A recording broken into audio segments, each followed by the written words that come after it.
Bienvenidas a Moldeadas. Conociendo al Dios que nos transforma. Hoy vamos a ver en el episodio número 8 el libro de los jueces, la era de los jueces, que es la primera etapa del pueblo de Israel cuando entra a la tierra prometida y empieza a establecerse, pero también vamos a ver cómo el pueblo de Dios se convierte en un reino, bajo un reinado de un ser humano. Así es, y es un libro histórico del cual de repente a veces no le hemos prestado mucha atención. Y este libro de jueces lleva el nombre no porque hayan jueces legales, abogados, sino porque Dios iba a poner ciertas personas que iban a ayudar en el gobierno del pueblo de Israel. Así es. Entonces, el libro de jueces, en el contexto, lo que está sucediendo es que Dios les había dado la tarea al pueblo de Israel de conquistar todas las tierras que Dios había indicado. Así, con nombre y apellido, eso es lo que tienen que hacer. Ya Josué había conquistado algunas, pero faltaban otras que conquistar. Pero ellos no cumplen toda la tarea. Y eso tiene una consecuencia. Y en lugar de eso, en lugar de haber hecho lo que debían hacer, se juntaron con estos pueblos paganos también. Y empiezan a mezclarse con ellos, a adorar a sus dioses. Y Dios... y hay un texto, creo que es bastante importante que lo leamos, porque marca la pauta de lo que va a empezar a suceder. Que es Jueces 8:34, y va a decir: así que los israelitas se olvidaron del Señor su Dios, que los había librado de manos de todos sus enemigos en derredor.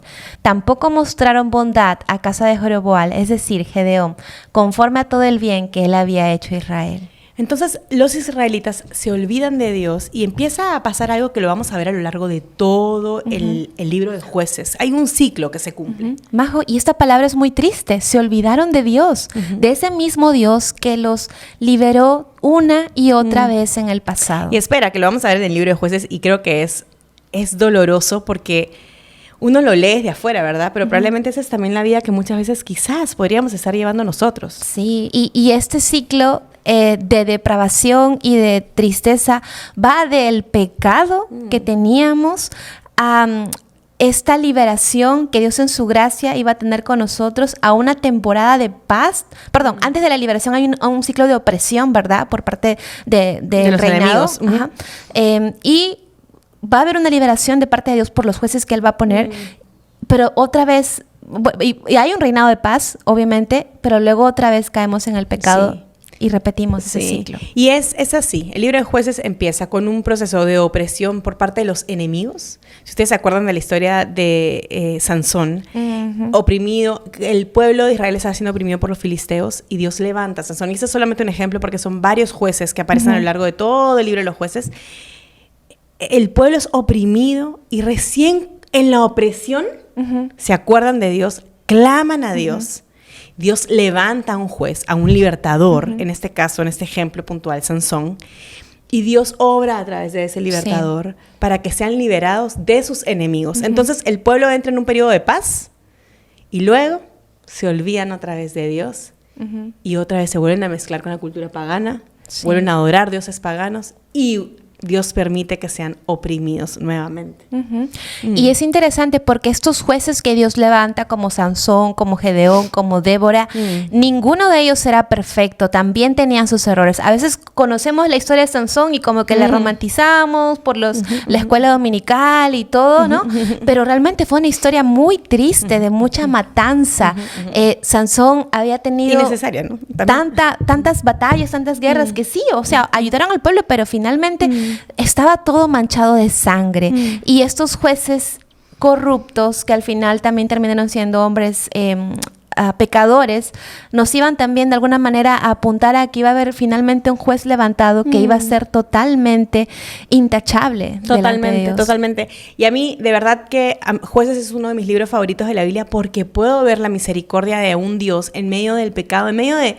Tú ves una serie de hombres que cada vez, porque uno empieza a ver los ciclos de jueces y como que cada vez se empeoran más y más y más hasta llegar a esa historia horrorosa del último capítulo de Jueces. Sí. Pero en el capítulo 10, voy a leerlo desde acá, el pueblo se encuentra en plena opresión. Entonces dice así: entonces los israelitas clamaron al Señor y le dicen: hemos pecado contra ti, porque siempre llegaban a este punto, eran oprimidos y como que les caía la teja, ¿no? Dice: porque ciertamente hemos abandonado a nuestro Dios, hemos servido a los Baales. Y el Señor respondió: no los libré yo de los egipcios, de los amorreos. de los amonitas, de los filisteos. O sea, Dios les recuerda nuevamente, esto es lo que yo he hecho con ustedes. Yo no fui. Cuando los sidonios, los amalecitas, los moanitas los oprimían, clamaron a mí. ¿Y yo qué hice? Yo los libré de sus manos. Pero ustedes me han dejado. Y han servido a otros dioses. Por tanto, Dios dice, no los libraré más. Vayan y clamen a los dioses que han escogido, que ellos los libren de su aflicción. Y los israelitas responden, hemos pecado, haz con nosotros como bien te parezca, solo te rogamos que nos libres en este día. Quitaron los dioses extranjeros en medio de ellos y sirvieron al Señor. Y él no pudo, miren esta frase, si es que a mí jueces me conmueve, pero no por los hombres, sino por el Dios que tenemos. Y este texto termina diciendo que Dios no pudo soportar más la angustia de Israel. Y entonces levanta otro juez. Y uno puede ver el corazón tan hermoso de nuestro Dios, Cari, que a mí me conmueve. Es realmente un paciente Señor y tierno Dios que nuevamente, a pesar de nuestra necedad, que no es 1, 2 o 3, o sea, fueron tantos años, y nuevamente nos perdona y nos libra de todo mal, ¿no? Es increíble navegar en medio de esa misericordia. Sí. Y termina este libro de Jueces con una frase que no está ahí en vano, y dice, el último versículo de todo el libro dice, en esos días no había reyes en Israel, y cada uno hacía lo que le parecía ante sus propios ojos, lo cual nos conecta directamente al siguiente libro, que es el primer libro de Samuel, donde Samuel es el último juez de este periodo. Es el último juez y a la vez era profeta.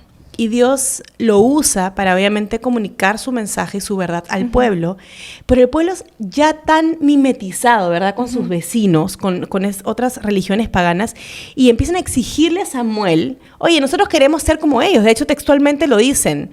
Le dicen, los israelitas empiezan a atormentar a Samuel y le dicen, queremos un rey como todas las naciones. O sea, en lugar de estos hombres recordar la obra que Dios había hecho en ellos, no. Ellos querían ser como todas las demás naciones. Y Samuel recibe eso con desagrado y dice, o sea, va donde Dios y le dice que es como, eso no puede ser. Y Dios le recuerda. Y miren, yo estoy en versión monólogo, Cari, pero solamente quiero cerrar esta idea. Y Dios le dice a Samuel, escucha la voz del pueblo. En cuanto a todo lo que te digan, pues no te han desechado a ti, sino que me han desechado a mí, dice Dios, para que yo no sea rey sobre ellos. Wow. Realmente es este Dios que es justo y aún con sus siervos puede mostrarles qué camino tomar frente a este pueblo que nuevamente era rebelde, nuevamente era necio. Y esto me hace pensar cómo tantas veces Dios está diciendo, no hagas esto, yo soy tu bien. Y uno insiste, es que yo quiero. Y Dios te dice, no, yo soy tu bien, mírame a mí. Y al final dice, ok, eso quieres, anda. Ten eso, o sea, ten para que te des cuenta que al final Él era lo que nosotros necesitábamos. Y así empieza el periodo conocido como el Reino Unido. Y Dios levanta a un hombre llamado Saúl. Es un hombre que Dios elige, pero rápidamente el reinado de Saúl se ve...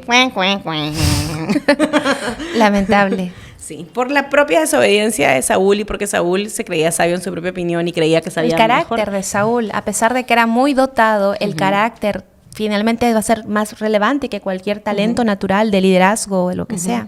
Y Dios lo rechaza entonces. Y entonces Dios levanta a David, nuestro rey David, del cual iba a venir Jesús. Sí, pero a mí, y este es otro de mis momentos favoritos en la Biblia, y es...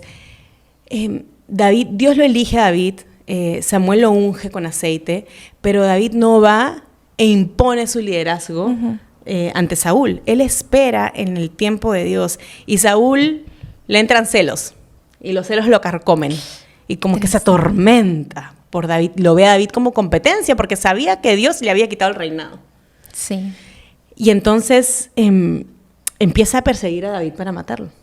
Sí, y hasta en ese carácter que Dios escoge a David sobre Saúl, vemos cómo el Señor miraba el corazón, como dice la Biblia, y sobre cualquier otro dote que de repente pudo haber escogido un rey mucho más preparado, experimentado, o con mejor incluso con textura física, etcétera, ¿no? El Señor vio el corazón de David, lo escogió sobre sus hermanos y sobre toda aquella persona, sobre todo cualquier persona, incluso Saúl. Sí, tal cual. Y a mí me llama mucho la atención del corazón de David porque siendo que Saúl lo perseguía para matarlo, David tuvo 2 oportunidades para matar a Saúl. Sí, y no lo hizo. Y no lo hizo. Y él dice, ¿cómo voy a matar al ungido de Dios? Al ungido de Dios. Cuando ese hombre lo quiere matar. O sea, ese hombre lo quiere desaparecer del mundo. Y David dice, ¿cómo yo voy a poner mi mano por encima del hombre, del ungido de Dios? De ninguna manera. Dice que eso no me acontezca. Pero miren una cosa, ustedes van a los Salmos. Y uno ve en los Salmos el corazón derramado de David quejándose. Y a Dios, David le dice, destrúyelo, mátalo, desaparécelo. Pero a los hombres les dice, yo no voy a tocar. Y eso siempre me impacta porque me hace pensar, normalmente nosotros ¿con quién nos quejamos? ¿Nos quejamos con Dios o nos quejamos con nuestros amigos? Sí, es verdad. Y ese paciente Dios que también nos escucha nuestro clamor, escucha el lamento también, porque muchos de los salmos son lamentos, ¿verdad? Vamos a ver cómo Dios utiliza a David a lo largo de Samuel y cómo Israel también va a ser bendecida por el reinado de David, después de haber pasado toda una época triste en los jueces, depravada, ¿verdad? Y vamos a ver este tiempo que el Señor va a poder mostrar su misericordia a través del reinado de David. Sí, totalmente. Y David se destaca como un estratega militar extraordinario, se destaca como un gran rey. Un líder. Un líder tremendo que llevaba al pueblo de Dios a Dios. Pero David también saca, digamos, sus ojos del Señor, se desconcentra de las tareas que él tenía y pues lo vemos caer cometiendo asesinato, lo vemos caer atentando contra una mujer y es como la caída, ¿verdad? Es como el ocaso de David y cómo su reinado empieza a poco a poco perder fuerza y Dios dice, yo te he prometido que a través tuyo va a venir el linaje perpetuo, el reinado perpetuo. Y David abraza las promesas de Dios, pero a la vez Dios lo hace cargar con las consecuencias de su propio pecado. Porque hay consecuencias del pecado. Y fíjate Dios que David estaba totalmente cegado y que no podía volver en sí para mirar su propio pecado hecho por sus propias manos, manda a un profeta, ¿no? Manda a Natán que le va a decir y que muy dulce y tiernamente le va a contar una historia y él ni siquiera se da cuenta que está hablando de él mismo.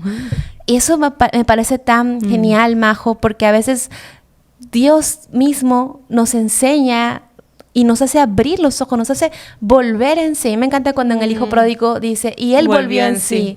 Como que le cayó la teja. Exacto. Sí.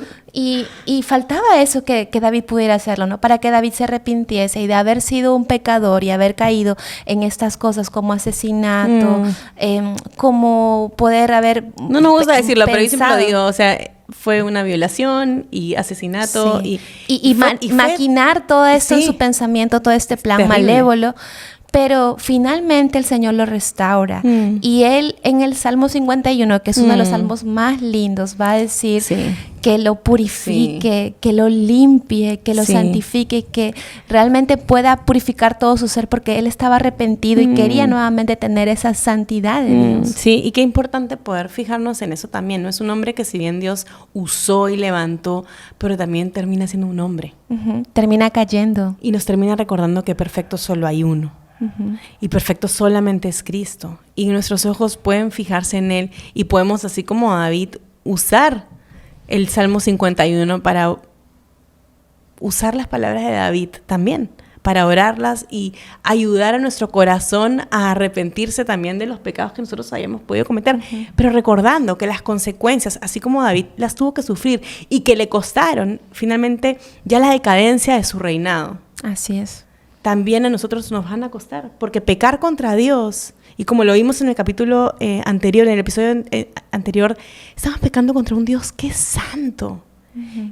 Y es imposible que delante de un Dios santo las consecuencias de nuestros pecados queden como si nada. Y querer ocultarlas o querer pensar que no pasa nada, pero esas consecuencias también parten de un Dios justo, ¿verdad? Y van a llegar. Entonces, Qué misericordioso Dios, pero que también pecadores nosotros, que a veces no nos damos cuenta de ello. Sí, y yo recuerdo en el episodio anterior que hablábamos que aún en medio de nuestra infidelidad, Dios permanece fiel. Uno lo puede ver acá también. Nuevamente, en medio de la infidelidad de David, Dios permanece fiel con su promesa, con esa promesa de que le iba a dar un reinado perpetuo. Y es ahí donde entra el siguiente rey, que es hijo de David, no del hijo que muere a consecuencia del pecado con Betsabé, sino del siguiente hijo con Betsabé, que es Salomón. Así es, que muchos conocemos a Salomón, un hombre muy sabio, que comienza su reinado también de una manera bonita, pidiéndole a Dios que pudiese darle sabiduría para reinar, y Dios se la da, y se la da en gran manera. Probablemente la segunda persona más sabia en la historia después de Cristo. Me encanta que hagamos esa acotación importante. Pero siempre decimos el hombre más sabio de la Biblia, pero no. Probablemente el segundo, por eso. Sí. Pero hay algo que yo pensaba mientras desarrollábamos este episodio, y es: a veces la sabiduría la podemos tener en la mente, pero no ha bajado al corazón. Y creo que eso es algo que podemos ver en la historia de Salomón. Salomón escribió Proverbios, Eclesiastés, Cantar de los Cantares, escribió 2 salmos, de repente no sabían, pero esa sabiduría se quedó en gran parte en su cabeza. Cuando él decide juntarse con mujeres que no eran de su pueblo, con mujeres paganas. Y es interesante porque tiene 700 esposas y 300 concubinas. Estamos hablando de 1000 mujeres. 1000 mujeres, Cari. Y un punto importante, Majito, antes de esto, es que en David, en Samuel, Dios le manda a hacer el templo. Y el templo lo construyen de tal manera que iba a ser perfecto, ¿verdad? Iba a tener tantos detalles, todo apuntando a esta santidad nuevamente, a esta presencia de Dios con ellos. Y Salomón, quien también iba a formar parte de ese proyecto del templo, finalmente, por su desobediencia y por juntarse con estas mujeres paganas, que muy aparte de que eran demasiadas, eran mujeres que tenían otros dioses y tantos otros dioses, que no era el único Dios nuestro, y que Dios siempre nos llamaba a tener un solo Dios, una actitud monoteísta, de que no habrían otros dioses delante de él. Así, y al final uno puede ver el corazón de Salomón no solamente con las mujeres, sino también en su manera de tratar al pueblo, que hace que finalmente el pueblo se levante en contra de Salomón. Y este reino unido que empieza, ¿verdad?, bajo el reinado de Saúl, David, Salomón, ya cuando llega al final de los días de Salomón, eso se empieza a dividir. Y uno de los siervos de Salomón, llamado Jeroboam, empieza a tomar el liderazgo para ser el rey de Israel. Sí. Pero Dios había prometido algo. Le había prometido a David que a través suyo iba a venir el reinado perpetuo. Y Jeroboam no era un hijo de David, era un siervo de Salomón. Entonces, ¿qué sucede? Es interesante porque el Señor, a pesar de todo eso, sigue orquestando su plan mesiánico para nosotros, y a pesar de que nosotros nos equivocamos en el camino, Él no pierde su soberanía y aún sigue manteniendo su promesa de poder, que del linaje de David pueda venir este Jesús. Entonces, el hijo de Salomón, que asume el reinado, es Roboam. Pero Roboam ya no puede asumir el reinado de todo Israel, porque las malas decisiones de Salomón hacen que gran parte del pueblo simplemente quiera apartarse. Ya no quieran ser parte de esto. No confían en Salomón, menos en Roboam. Y entonces 10 tribus se separan y quedan 2 tribus, que son la tribu de Judá y la tribu de Benjamín. Y la tribu de Judá básicamente absorbe la tribu de Benjamín. Y Roboam se vuelve el rey para estas 2 tribus y Jeroboam para las otras 2 tribus, lo que nos da inicio al reino dividido. Al reino dividido, que ya lo vamos a ver en el siguiente episodio. Sin embargo, todos estos reyes y reinados y periodos fracasados realmente de nuestros propios intentos nos apuntan finalmente a un Cristo y a un reinado que no va a perecer, a un rey incorruptible. Eso, nos apunta a ese rey que es perfecto, a ese rey que puede gobernar nuestras vidas, a ese rey que podemos confiar a ojos cerrados y que podemos entregarle todo lo que somos. ¿Y sabes qué? Un rey por el que vale la pena vivir. Amén, amén. Qué belleza tener este rey, vivir para él y saber que nuestro futuro está seguro. Amén. Así que pues, nada, hemos llegado llegado al final de nuestro episodio número 8 y espero que haya sido bendición para ustedes, tanto como para nosotras prepararlo. Nos vemos el siguiente episodio. Bye.